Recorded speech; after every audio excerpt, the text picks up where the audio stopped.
Hey guys, what's going on? It's Ash here coming at you today in Raid Shadow Legends. Merry Christmas to all of you guys out there who celebrate. I am alone this Christmas with me and my son because I have friends and family, all of whom have at least one person with COVID right now. So everything has been canceled in my life. And heck, here I am hanging out with you boys and girls here on this Christmas. And seriously guys, wishing a lot of love, positivity, great vibes to all of you, whether or not you celebrate Christmas. Thank you so much for everything that you've done in supporting me here in my channel. I did want to give a quick shout out here at CWA on Twitter. If you guys want to follow me, what's more than following me, you can tweet me your raid questions, your team compositions, your champion builds. I love seeing what you guys have created or any questions that you may have inside the game. As a matter of fact, we just had one just a few minutes ago here from Dax. He says, wishing you a happy holidays, peaceful, safe 2022. Thanks for putting Syl in relentless gear. It's been a game changer. Also put Geomancer in the same kit. His DPS through the roof. Thanks for all your work. Big love from Oxford, UK. Big love back at you from across the pond here in Boston, Mass. But he also says, could you please advise me how to get more relentless gear? I have no idea how to get in the first place. Can't find it in dungeons, not as a prize, or in the forge. Awkward. That was just between you and me. Can't anything be private? That's a good topic for discussion. I'll post it. Yeah, man. Yeah, you can only get relentless from special tournament prizes. So what I do, even on my free-to-play account, is I usually wait about, 8, 12 hours or so, about a half a day, and then I see if anybody's going full try-hard mode inside that tournament, and if they're not, and I save my energy. I don't go after it every single time it's available, but maybe once a week, maybe a couple times a month, I will go all in on that specific tournament that aligns to a dungeon that I wanted to farm anyway and try to go for that relentless gear. Relentless gear is the most difficult gear, I guess, outside of, a Hydra clan boss, outside of maybe some of the Doom Tower bosses to get in the game because it's not available anywhere, right? And it's really powerful. So guys, let me go ahead and open up the game and we'll talk about Kyoku. Kyoku. All right, guys, so here we are in game. So as I said, man, Kyoku, ooh, what a beast, what a monster of a tank in this game. And it's really because of one very, very special ability. Where the heck am I going here? One very special ability. First of all, Shadowkin Legendary Spirit Affinity looks cool. Sorry about that. Looks really cool. Kind of, I don't know, a little bit of a outlaw renegade thing going on here. I don't know, but whatever it is, I like her. I like the aesthetics here. She's got kind of a cool Shadowkin-y vibe shield, but she's a tank, man. She is a tank. Let's take a look at her abilities. One-Eyed Beast, or A1. Attacks one enemy. Will hit 3 hits if the target is under 3 or more debuffs. Each hit has a 50% chance to place the big version of Weaken for 2 turns. On the A2, Blood Curdle. Okay, an AoE on a 4-turn cooldown, but note that that's actually kind of sort of 3-turn cooldown. I'll talk about that in a moment. Attacks all enemies, 100% chance of placing a decreased attack for 2 turns. After attacking, places a HP burn if the decreased attack is not landed, okay? Solid damage based on defense here, and she has a lot of it, around 1470, 1480 base defense on this champion. On the A through, Kyoku's Horde ability. This is where the big money ability for this champion. Ally Protect on all allies except this champion for 2 turns on a 4-turn cooldown. Then places a block damage buff on this champion for 3 turns. Grants an extra turn. Ergo, taking that cooldown basically on everything, the A2, as we mentioned, to a 3-turn. The A3, Ally Protect, on a 4-turn cooldown for 2 turns is not that good, but we get the extra turn, and she's keeping the block damage to fully extend the duration of the Ally Protect. Really, really smart. I love that. And then, so granting extra turn, she comes back in, gets the A2 with the decreased attack. Beautiful, beautiful. Wellspring passive. This is a very Seeker-esque passive, guys. Every time this champion is hit with a critical hit, heals all allies by 15% of their max HP, then places an increased defense buff on all allies for 2 turns. So, against PvP, it makes her a very, very viable go-second arena champion, in addition to being a clan boss beast and just a carry basically everywhere inside the entire game. So why do I say for PvP and not PvE? It's because 15% crit rate on bosses in this game, as you guys probably already know, meaning, you know, the Demon Lord, the Dragon, whatever, 15% critical hit. It works a little bit different than PvE, or PvP, excuse me, in the arena, where everything is a critical hit, it seems like from nukers. It's a little bit different against bosses. Those critical hits just tend to hit, like, really extra hard. They hit hard already, and the critical hits hit really hard. Because of that, it's not going to be proccing a lot on that passive in PvE content. It will from time to time, though, and it will be handy to get that increased defense on all allies for 2 turns. But again, we're going to take a look at her in the arena as well. She has ally defense in all battles by 30%, so a great aura lead as well for clan boss and anywhere in this game. Masteries, we have so many choices for this champion. So many choices. I went Giant Slayer as my tier 6 option because she does have that 3-hitter on the A1, provided the target is under 3 or more debuffs, which again, for clan boss, which is where I intend to use her in addition to other areas, Giant Slayer, you can't go wrong. Of course, if you're not using her in Clan Boss, you can go War Master, get extra damage off of that A1, or you can go Bulwark. Decrease a damage received by all allies by 5%. This champion will receive that damage instead. Or you can build her Unshakable, very high resist for the arena. Please have mercy on me. You can build her with, well, maybe not Eagle Eye, but you can go down the support tree if you want to, pick up Lasting Gifts, pick up Master Hexer with this champion, pick up Lore of Steel. You see what I'm saying? There's a lot of choices. You really can't go wrong. I decided to go defense because I really wanted to pick up Retribution. I also went with Selfless Defender as well because I intend to use her in the arena, go second teams for tag team arena, and I also want to use her in clan boss. So I have kind of a little bit of a hybrid build here. Let me push over so you can see exactly what I went with on the offensive tree. But of course, build her mastery wise, you know, the way that you intend to use her, to better suit where you intend to use her. Now, same thing with artifact choices, guys. You could go in so many different directions with this champion. By the way, it's a 3.3 multiplier on her A2, that AoE attack. So I went with, just kept it simple, double perception and an accuracy artifact set on this champion. I still don't love where her accuracy is right now, but the cool thing about it is, okay, Ashe, she's a great tank, whatever. But what else makes her special? Well, one thing is, with that block damage up all the time on herself, you really don't have to worry that much about going nuts with building her with a ton of HP and a ton of defense. Sure, defense will help her do more damage as well, but unlike other tanks in the game, you can put crit rate gauntlets on this champion. You can put a little bit of crit damage. So I went with crit damage on the reaction amulet here, and I went with the crit rate on the gauntlets. Normally, if she didn't have that block damage in her kit, I would go with HP percentage or defense percentage, and I would go with HP or defense on the amulet. But it gives me the luxury of getting a little bit of damage out of this champion as well because she has block damage on. Of course, in the arena, you have to worry about Madame Ceres is out there removing the buff and whatever, but still, that's a very, very valuable ability to have just because it allows you to get some damage out of her as well. Defense percentage, pretty much a must on the chest unless you want to get really funky and go with resist.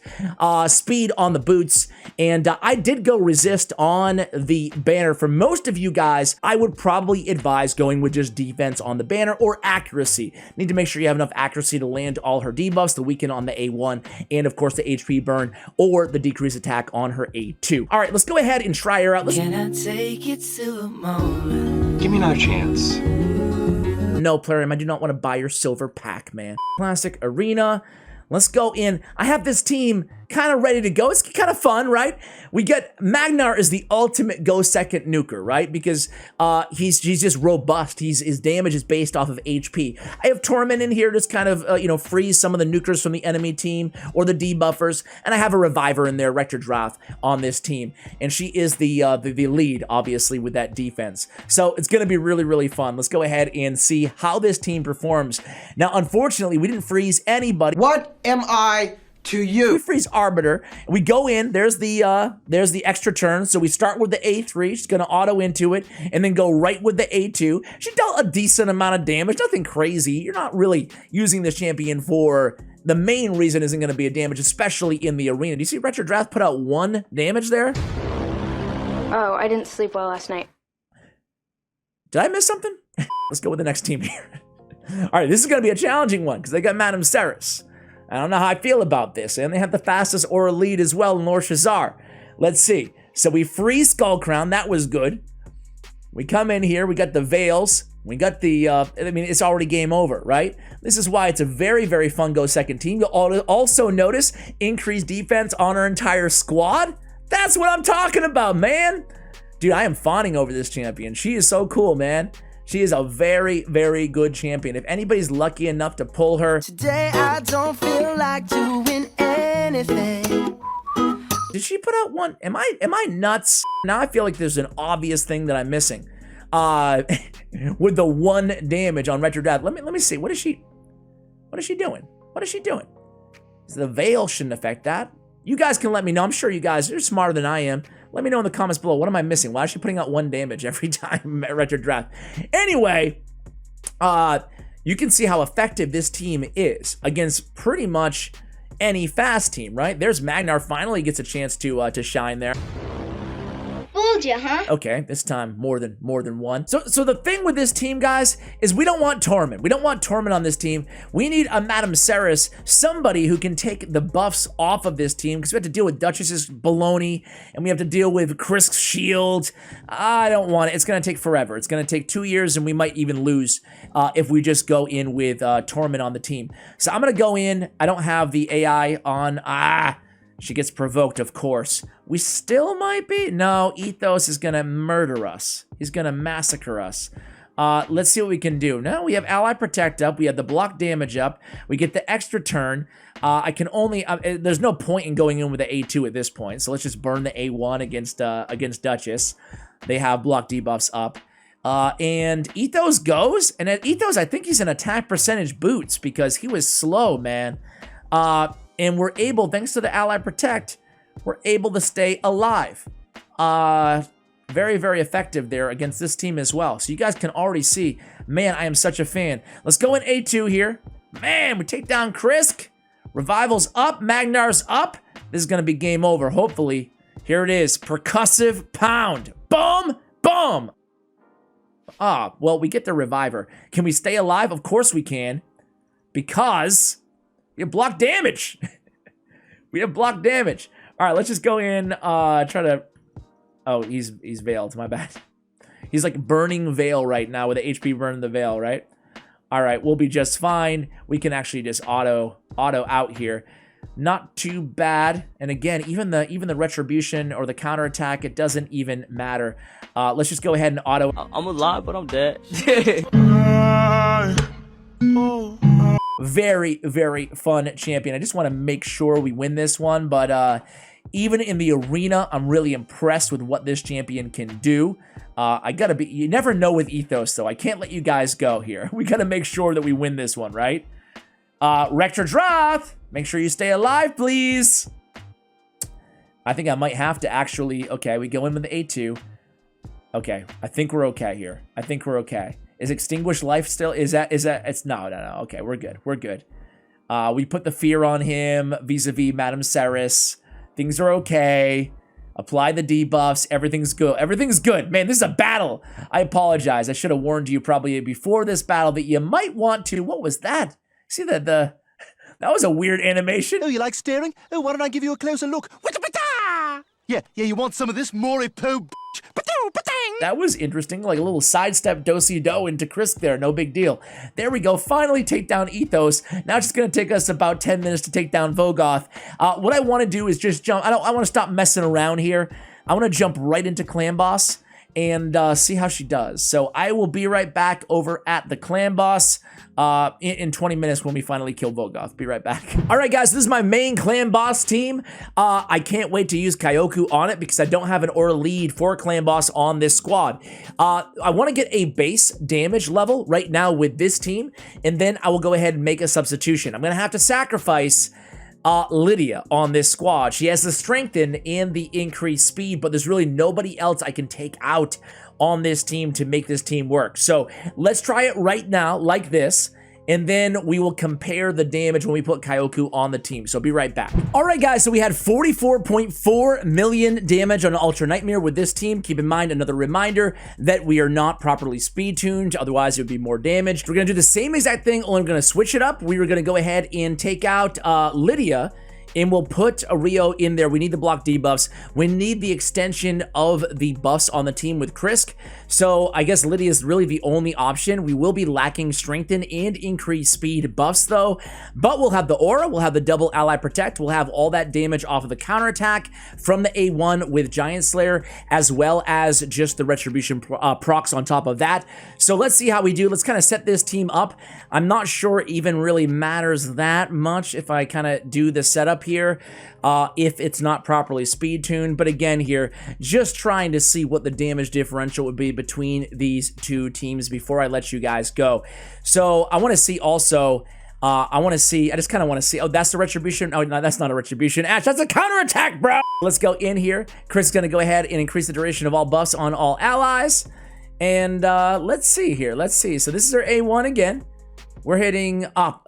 Only one. I'm like, where's the other two hits? We need the 3 debuffs on there, but Rio Bone Spear will take care of that. And then from here on out, we should have enough debuffs all the time on the clan boss. Let's go ahead and put it on auto here. And again, let's just take a look at the damage. Obviously, blocking damage is going to be so handy to have. It's going to be mitigating damage even from Krisk vis-a-vis the Ally Protect on the Ally Protect. So pretty cool stuff. It really remains to be seen, though. Is this team superior to the first team that we saw? Obviously, these are OP champions. There we go. There's some Giant Slayers. That's some damage off of the A1. Again, obviously, these are endgame teams here, but the idea here is to compare with what I'm using right now, right? To kind of compare and contrast. Nice to have the, the weaken, the decrease attack, the block damage, ally protect, the passive, everything is pretty cool. Let's go ahead and compare. I'll be right back, probably in about 15 minutes. All right, guys, so we are nearing the end of this one, but check it out. We are already well past the damage that we put out the last round, 52 million. What was it, 44 or something? And this is without strengthen and increased speed. Look at all the zeros. No damage received there, either from the Ally Protect or directly onto herself. Very, very cool champion. You can already see the potential. And sure, as I said, end game team here. Pay to win team, totally hear that. But you can use her. Hopefully, I've done a good job illustrating that you can use her anywhere in the game as a really, really strong support champion, just mitigating 50% of the damage vis-a-vis that Ally Protect on all of your allies, and then bringing the decrease attack to everybody. Boy, anybody can use this champion, whether you're end-to-end game, Doom Tower, almost every boss in Doom Tower. I guess the only area you probably won't see a lot of action, or she probably won't see a lot of action, is the Hydra clan boss, for obvious reasons, but who knows, man? As strategies evolved, I wouldn't even be shocked to see her eventually even there. But obviously, progression players, new players, old players, endgame players, mid-game, you're definitely going to get a lot out of Kyoku. And check out the damage there, 12 million, not too bad at all. More damage than everybody on the entire squad, with the exception of Iron Brago. So guys, we're going to end the video there. Let me know what you think of this champion. Again, Merry Christmas to each and every one of you guys watching, well, who celebrate. Either way, guys, sending my love and positive vibes to you and yours. Stay healthy, stay safe out there. Much love, and as always, take care, guys.